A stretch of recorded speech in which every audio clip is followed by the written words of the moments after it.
السلام علیکم، میں عمران حجازی ہوں۔ آپ دیکھ رہے ہیں اسٹوڈیو 9۔ ناظرین، آج ایک بہت اہم موضوع پر آپ سے بات کریں گے۔ بھارت کی جو موجودہ صورتحال ہے اس میں ہم یہ دیکھ رہے ہیں کہ جو RSS یا ہندوتا کی جو آئیڈیالوجی ہے وہ بھارتی معاشرے پہ بری طرح اثر انداز ہو رہی ہے۔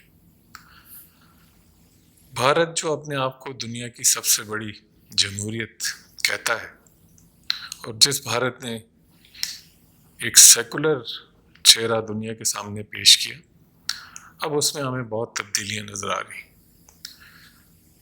اس سے پہلے بھی بھارت کا یہ دعویٰ کہ وہ دنیا کی سب سے بڑی جمہوریت ہے وہ اس بنیاد پہ نہیں تھا کہ وہاں پہ کوئی جمہوری اقدار کو ان کی قدر کی جاتی تھی یا ان کو فروغ دیا جاتا تھا، بلکہ وہ اس حوالے سے تھا کہ بھارت دنیا میں سب سے بڑی آبادی والا ایک ایسا ملک ہے جہاں پہ جمہوری نظام رائج ہے۔ یعنی آسانی کے لیے اگر ہم اس کو سمجھ لیں کہ اگر چین جو اس وقت دنیا میں سب سے بڑی آبادی والا ملک ہے، اگر چین میں جمہوریت نافذ کر دی جائے تو چین دنیا کی سب سے بڑی جمہوریت بن جائے گا۔ اس سے پہلے بھارت نے اپنا سیکولر چہرہ دنیا کو دکھایا، پروموٹ کیا، یعنی ایک ایسا ملک جہاں پہ ریاست مذہب یا کسی تفریق کی بنیاد پر کوئی ترجیح کسی کو نہیں دی جاتی، ایک ایسا ملک۔ لیکن اس کی وجہ سے مغرب نے ہمیشہ بھارت کی نہ صرف حمایت کی بلکہ بھارت کو ہر طرح سے نوازا بھی گیا۔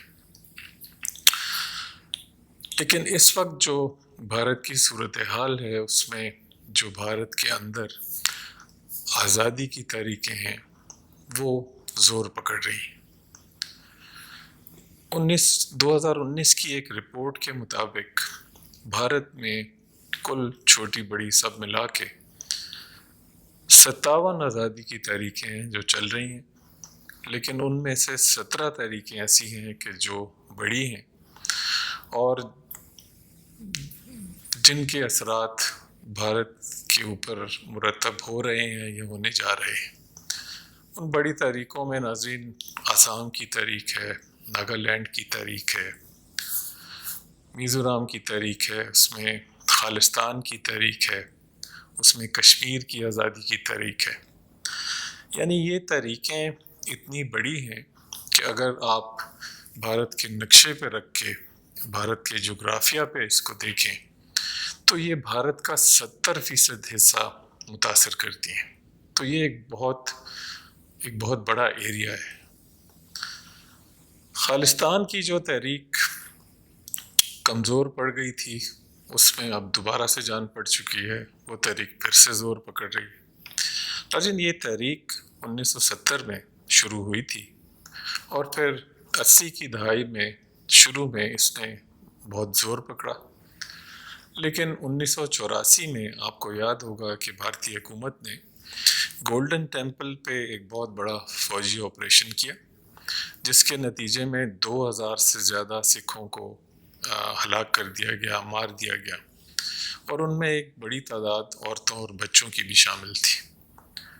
لیکن سکھوں نے اس آپریشن کا بدلہ اس طرح سے لیا کہ اس وقت کی جو بھارتی وزیر اعظم تھی اندرا گاندھی، ان کو ان کے سکھ گارڈز نے قتل کر دیا، ان کا مرڈر کر دیا گیا۔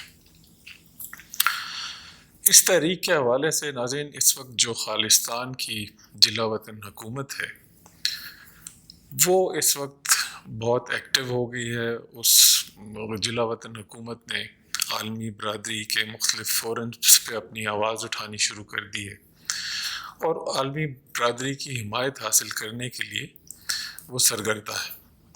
اب انہوں نے اعلان کیا ہے کہ 2021 میں جو وہ ایک ریفرنڈم کرنے جا رہے ہیں بھارت میں سکھوں کی آزادی کے حوالے سے، اس کی عالمی برادری سے وہ حمایت طلب کر رہے ہیں، اس کے لیے وہ سپورٹ جمع کر رہے ہیں۔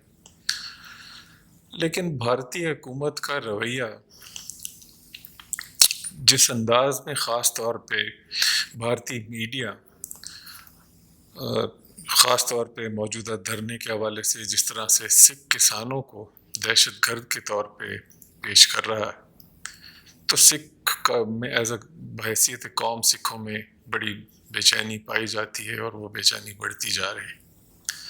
اب حال ہی میں یہ خدشہ بھی ظاہر کیا گیا کہ بھارتی حکومت سکھ کسانوں کے خلاف کسی فوجی آپریشن یا طاقت کا استعمال کرنے کا ارادہ رکھتی ہے۔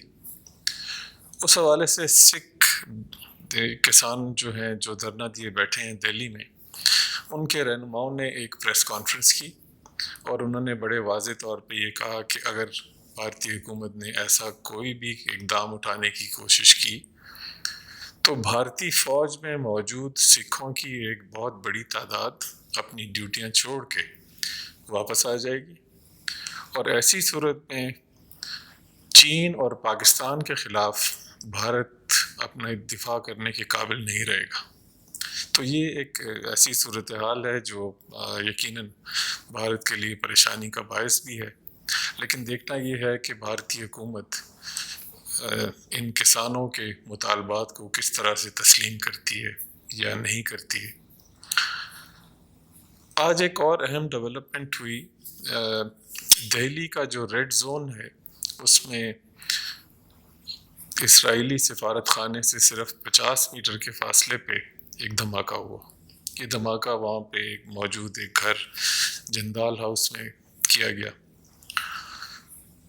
یہ دھماکہ کوئی بڑا دھماکہ یا شدید دھماکہ نہیں تھا، یعنی اس کے نتیجے میں کوئی بڑا نقصان نہیں ہوا، لیکن اس دھماکے کا ریڈ زون میں ہونا بہت سارے سوالات کو جنم دیتا ہے۔ بہت سے تجزیہ کاروں کا خیال ہے کہ یہ دھماکہ بھارتی ایجنسیوں نے بھارتی حکومت کی ایما پہ کیا۔ شاید وہ یہ تاثر دینا چاہتے ہیں کہ جو بھارتی کسان اس وقت دہلی کو گھیرے بیٹھے ہیں ان میں اب دہشت گرد بھی شامل ہو گئے، اور ان دہشت گردوں کی وجہ سے بھارت کی سلامتی کو خطرات لاحق ہیں۔